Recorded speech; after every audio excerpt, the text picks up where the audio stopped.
When you give God permission to do his will, sometimes the will of God is not always comfortable. It is God's way of saying, I know you don't want to have to deal with the operation, but I'm still going to be your healer. Even when the doctor's cut, I'm the one who's going to have to heal you. And I know you don't want to go through this, but I'm going to go through it with you. And I'm going to bring you out, and I will instruct you, and I'm going to teach you. You're going to come to know me in a different way. You will know me better when you come out of this on the other side. Anybody know what I'm talking about? Well, you just have to submit your will. You didn't want to do it this way. You didn't want it to have to come down to that.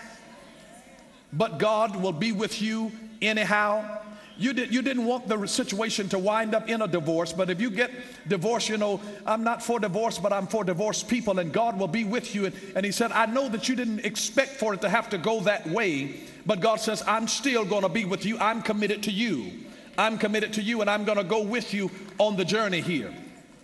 And so there's a will principle where you have to lay down your will before you can get the will of God. And he says, I'll guide you with my eye, but you have to be seeking God's face in order for him to guide you with his eye.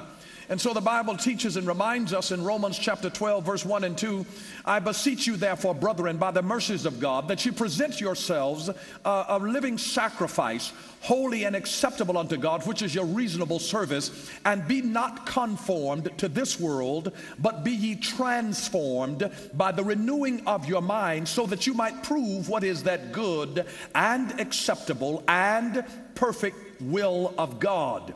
So there are certain things that you will never get the revealed mind of God until you're willing to say, God, whatever your will is, I let my will die.